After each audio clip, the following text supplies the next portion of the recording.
요 내용들은 어느 정도 좀 어려운 정도까지 복습을 해주는 게 좋아요. 이 내용들이 다 나중에 쓰이거든. 고등학교 2학년, 3학년 때 계속 나오기 때문에 나중에 가서 복습할 시간이 많이 있지가 않아요. 그래서 요 방학 동안 해주는 게 좋다.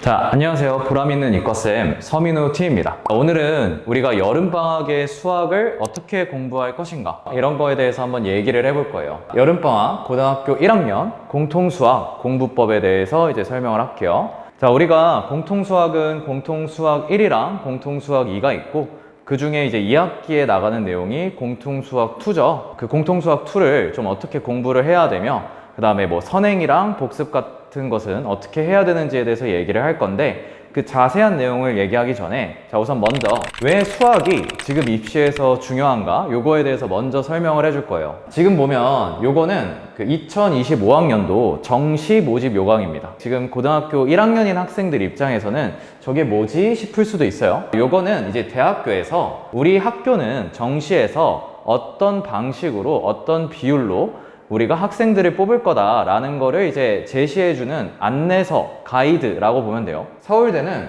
지금 정시에서 반영 비율이 국어 100, 수학이 120, 탐구가 80이에요. 이 말은 우리가 같은 점수를 받아도 수학에서 훨씬 많은 비율을 반영한다는 거죠. 그래서 정말 쉽게 얘기하면 내가 국어를 잘 보고 수학을 조금 못 본 친구랑 국어를 조금 못 보고 수학을 잘 본 친구가 있다면 수학을 잘 본 친구가 더 유리하다는 얘기죠. 자, 그리고 이제 연세대 모집 요강을 보면 여기서도 마찬가지 자연 계열을 보면 즉 이과 친구들이죠. 국어가 200, 수학이 300, 영어가 100, 탐구가 300 이렇게 돼 있어요. 그러니까 수학이 훨씬 높죠. 1.5배 높아요, 국어보다. 영어보다는 3배가 높고요. 그 다음에 이제 통합을 보더라도 200, 200, 100이니까 어쨌든 영어보다 이제 수학이 2배가 높다. 그래서 전반적으로 수학이 비율이 높은 편입니다. 그리고 이제 이거는 고려대 25년도 모집 요강인데 전반적으로 보면은 수학이 가장 높다는 게 보이죠. 특히 이제 자연 계열이나 이런 이과 쪽 계열로 가면 훨씬 수학이 높아요. 그래서 이러한 이유들 때문에 우리한테 수학 공부는 너무너무 중요해지고 있어요. 자, 그래서 앞서 봤던 이제 스카이 대학들 모집 요강 이제 공통점을 보면 자연계에서 특히 이제 이과 계열에서 수학의 반영 비율이 다른 과목보다 훨씬 높다는 걸 알 수가 있죠. 즉 다른 과목을 조금 못 보더라도 우리가 수학을 잘 본다면 충분히 이제 커버할 수 있다.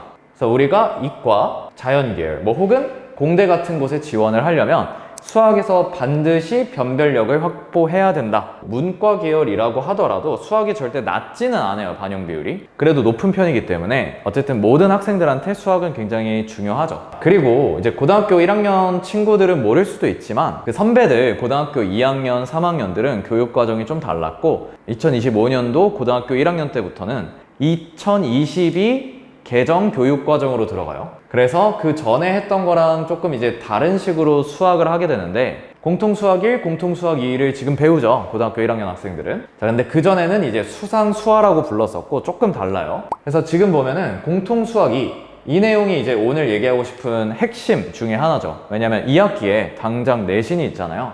그래서 공통수학 2를 보면은 크게는 이제 3개 단원이 있어요. 도형의 방정식, 집합과 명제, 함수와 그래프가 있고 여기서 이제 가장 중요한 단원이 도형의 방정식 그리고 그 다음 함수와 그래프 이렇게 볼 수가 있어요. 우리가 여름방학이 진짜 짧으면 3주에서 아무리 길어도 4주 조금 넘는데 그 사이에 사실 우리가 되게 많은 거를 하기는 힘들단 말이에요. 그래서 우선 여름방학 기간 3, 4주 이내에 2학기 내신 즉 공통수학2에 집중하는 것이 가장 효과적이고 이때 공통수학2는 개념을 빠삭하게 다 짚은 다음에 심화 문제까지 우리가 꼭 대비를 해줘야 돼요. 자, 그럼 이제 공통수학2의 그 목차를 한번 보면 도형의 방정식, 집합과 명제, 함수와 그래프가 있고 아까 얘기했듯이 1, 3단원이 굉장히 중요해요. 특히 1단원은 평면좌표, 원의 방정식, 도형의 이동 이 내용들 이제 처음 고등학교 1학년 수학하는 친구들은 잘 모를 수도 있지만 고등학교 2학년, 3학년 때 가면 저기에 있는 내용이 계속 나오거든요. 그 다음에 함수와 그래프 같은 경우에도 특히 자연계열, 이과계열을 가려고 하는 학생은 나중에 이제 선택으로 내신에서 미적분을 공부를 해야 될 텐데 거기 가면 이제 합성함수, 역함수 이런 것들이 계속 나오고 물론 이제 이 내용은 고등학교 2학년 때도 나옵니다.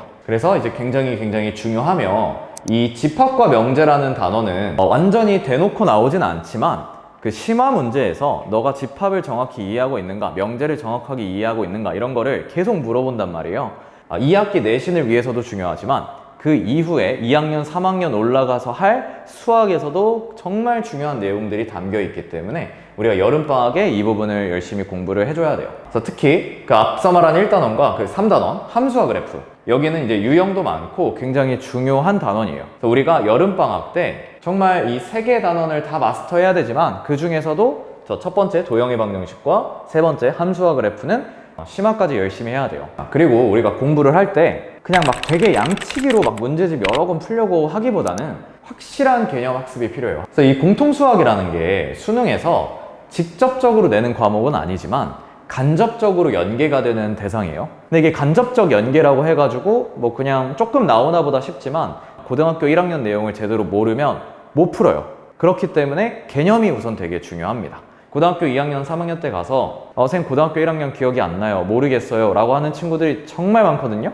뭔가 문제를 푸는 데만 너무 치우치다 보면 그 개념이 정확히 뭔지를 까먹거나 이해를 못 한단 말이에요. 근데 이게 내가 개념을 정확히 공부를 하다 보면 나중에 가서도 확실히 덜 까먹거나 조금만 보더라도 금방 생각이 나거나, 그래서 그 정도까지 개념을 굉장히 탄탄하게 잡아야 됩니다. 자, 그래서 여기 보면은 수학 1, 수학 2는 교육과정 이전 이름으로 얘기를 하는 거예요.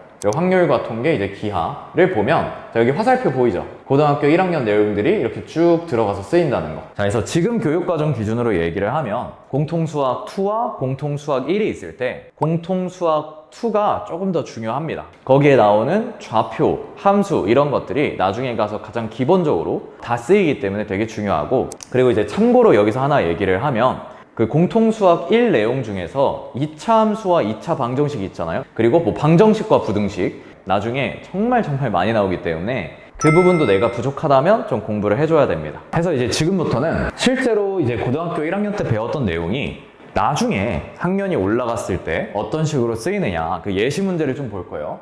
자, 우선 첫 번째, 뭐 어떤 로그 함수와 지수 함수가 만나서 ft라고 돼 있는데, 자 여기 보면은 명제라는 말이 나오죠. 명제. 이게 공통수학 2에 나오는 내용이에요. 그 다음에 이제 보기에도 보면은 실수 t의 값이 증가하면 ft의 값도 증가하냐, 뭐 이런 것도 다 명제라고 볼 수 있거든요. 그래서 명제라는 게 무엇인가, 그런 거 이제 정확히 좀 알 필요가 있고, 이제 평가원에서는 고등학교 1학년 수학 내용을 당연히 너희가 고등학교 1학년 내용 기억하고 있지 라고 낸단 말이에요. 그래서 우리는 꼭 고등학교 3학년 때까지 고등학교 1학년 내용을 마스터하고 까먹으면 안 된다. 자, 그리고 이제 또 하나의 예시를 보면, 자, 요거는 이제 수학 1 문제, 지금 교육과정으로 이제 대수에 해당하는 문제인데, 수열은 이제 대수에 나오는 거지만 그 밑에 보면 이제 집합 표현으로 되어 있거든요. 집합 같은 경우에는 막 엄청 어려운 집합을 내지는 않지만 집합의 의미를 정확히 알고 있느냐, 이런 걸 이제 계속 물어봐요. 그리고 이제 이 문제도 한번 보면, 이건 굉장히 최근에 나온 25년도 6월 평가원 문제인데, 삼각함수 이것도 대수에 나오는 내용이에요. 근데 여기 보면 집합을 BC라고 하자, 또 집합의 원소 개수가 몇 개가 되도록. 그래서 집합의 표현을 너가 정확히 알고 있느냐, 요거를 물어보는 거기 때문에 굉장히 이제 중요합니다. 그리고 이제 요거를 보면 어떤 모의고사 시험에서 학생들이 정답률이 몇 %고 오답률이 몇 %냐, 요런 거를 이제 통계를 낸 거거든요. 근데 지금 여기 보면은 빨간색으로 되어 있는 거 있죠? 요 문제가 고등학교 1학년 공통수학이 간접 연계된 문항이에요. 그래서 보면은 오답률이 높은 편이죠. 90%, 63% 이렇게 돼 있으니까. 그래서 실제로 학생들이 고등학교 1학년 내용이 익숙하지 않거나 좀 까먹거나 이러다 보니까 확실히 고등학교 1학년 내용이 연계된 문제를 더 어려워한다는 거지. 자, 그러면 우리가 방학 동안 어떻게 공통수학 2를 공부할 것이냐? 아까 얘기했다시피 여러 권에 집착할 필요 없이 한 권을 완벽하게 개념을 씹어먹는다, 이런 생각으로 좀 가져야 되고, 이해가 안 되는 개념은 우리가 반드시 선생님한테 질문을 해서 확실하게 내 걸로 만들어줘야 돼요. 자, 그리고 틀린 문제는 내가 왜 틀렸는지 오답도 하고, 그 다음에 내 풀이랑 해설에 있는 풀이도 좀 비교를 하고, 그거를 이제 완벽하게 방학 동안 우리가 해놔야 돼.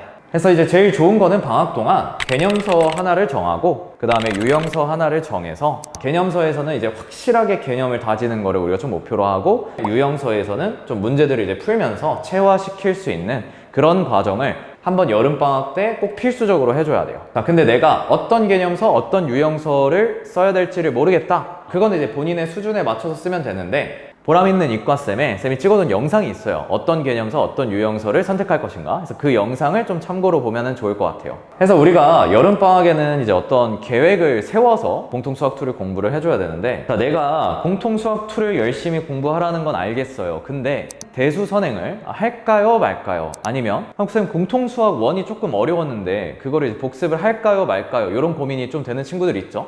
그래서 쌤이 참고로 그거에 대해서 좀 얘기를 해볼게요. 참고로 이제 여기서 말하는 등급은 2022 개정 교육과정 이후를 얘기하는 거예요. 즉 1등급에서 5등급까지 있을 때. 그래서 상위권 친구들 1등급에서 2등급 초반인 학생들까지. 자, 이 친구들은 내가 공통 수학 1을 어느 정도 완벽히 이해를 했다라고 하면 공수 2랑 그 뒤에 이제 대수까지 같이 선행을 나가도 돼요. 다만 여름방학이 생각보다 진짜 짧거든요. 이때 욕심내면은 사실은 이것도 안 되고 저것도 안 되는 경우가 많기 때문에 상위권 학생들의 경우에는 이렇게 같이 선행을 진행을 해라. 근데 이제 중위권 내지는 하위권 학생, 즉 2등급 중후반부터 5등급까지죠. 그 이후까지는 대수는 선행을 조금 미뤄두고 공수 2에 더 집중하는 게 좋아요. 심화까지 하면 제일 좋고. 자, 근데 이제 여기서 추가로 내가 공수 1이 좀 부족하다라고 느꼈던 친구들 있잖아요. 특히 중하위권 친구들. 그 친구들은 사실 방학 동안 대수 선행을 하기보단 공수 1을 복습을 같이 해주는 게 좋아요. 근데 여기서 모든 단원, 모든 내용을 복습하라는 게 아니고 중요한 단원이 있어요. 쌤이 아까 얘기했던 2차 방정식이랑 2차 함수, 이 내용이 진짜 제일 중요하고, 그 다음에 뭐 여러 가지 방정식이랑 부등식, 요 내용들은 어느 정도 좀 어려운 정도까지 복습을 해주는 게 좋아요. 이 내용들이 다 나중에 쓰이거든. 고등학교 2학년, 3학년 때 계속 나오기 때문에 나중에 가서 복습할 시간이 많이 있지가 않아요. 그래서 요 방학 동안 해주는 게 좋다. 그래서 조금 우리 수준에 맞춰서 쌤이 어떤 것들을 하라라고 얘기를 했는데, 가장 중요한 건 어쨌든 공수 2를 어느 정도 심화까지 해가지고 완벽히 다져놓는 게 제일 중요해요. 그리고 이제 그 다음에는 대수 선행을 하거나 아니면 공통수학 1을 복습을 해라. 자, 그럼 이제 마지막, 어쨌든 이런 것들을 내가 주에 언제 어떤 과목을 해야겠다 계획을 이제 세워야 된단 말이에요. 왜냐면 생각보다 여름방학이니까 덥잖아요. 공부하기가 싫단 말이야. 그래서 시간도 정하고 그 다음에 막 무지성으로 문제 막 많이 풀어야지 이런 거 말고 내가 확실히 개념을 어떻게 잘 잡아야겠다 이런 것도 좀 생각을 해보고 순공 시간도 정하고 내 상태를 이제 객관적으로 잘 인지를 해서 나에게 맞는 어떤 플랜을 짜줘야 된다. 그래서 이런 거 많이 쓰죠? 플래너 같은 거. 이런 거 이제 워낙 요새 잘 나오니까 이런 거 사서 좀 써주는 게 좋을 것 같고, 너무 이렇게 집착할 필요는 없어요. 뭔가 좀 밀린 게 있으면 내가 남는 시간을 좀 더 채우거나 아니면 조금 무리하게 계획을 짰다라고 하면 중간에 수정을 해도 돼요. 자, 이제 오늘 내용을 한번 정리를 해보면, 자, 여름방학 생각보다 짧다. 그래서 2학기 공통수학 2를 우선 준비하는 게 가장 1번, 가장 중요한 내용이고, 그리고 내가 뭐 선행이나 복습을 하고 싶다라고 하면 아까 얘기했듯이 언제 선행을 하고 언제 복습을 하느냐, 이런 거 좀 얘기했었고, 양치기보다는 개념을 정말 꼼꼼하게 잡아야 된다. 그리고 어떤 계획을 세워서 우리가 공부하는 습관을 잘 길러줘야 돼요. 어릴 때일수록 뭔가 계획을 세우고 공부하는 태도를 다지고 이렇게 하는 게 훨씬 좋거든요. 이게 나중에 고등학교 막 3학년 올라가서 바꾸려고 하면은 또 잘 안 바뀐단 말이에요. 그래서 우리는 고등학교 1학년 여름방학 때 그런 거를 한번 잘 준비를 해보자는 거죠. 자, 그래서 계획을 세울 때 뭐 이런 것도 괜찮아요. 내가 주에 며칠은 뭐 수학 집중데이다 해가지고 그날은 내가 수학만 주구장창 파겠다. 원래 방학 때 한두 과목 정해놓고 그 과목만 엄청 몰입해서 공부하는 것도 굉장히 도움이 되거든요. 그러니까 이게 공부를 깔짝깔짝 해서 조금씩 많이 하는 것보다 한 번에 많이 해가지고 뭔가 좀 깊이 빠져서 하는 그런 걸 사실 이제 학기 중에 하기 힘드니까 방학 때 그런 걸 좀 해주면 훨씬 내 실력을 한층 좀 더 업그레이드를 시킬 수가 있다는 거죠. 이상 우리가 고등학교 1학년 여름방학 때 수학을 어떻게 공부할 것인가, 그리고 그 계획은 어떻게 짤 것인가에 대해서 설명을 했습니다. 이상 보람 있는 이과쌤 서민우 T입니다.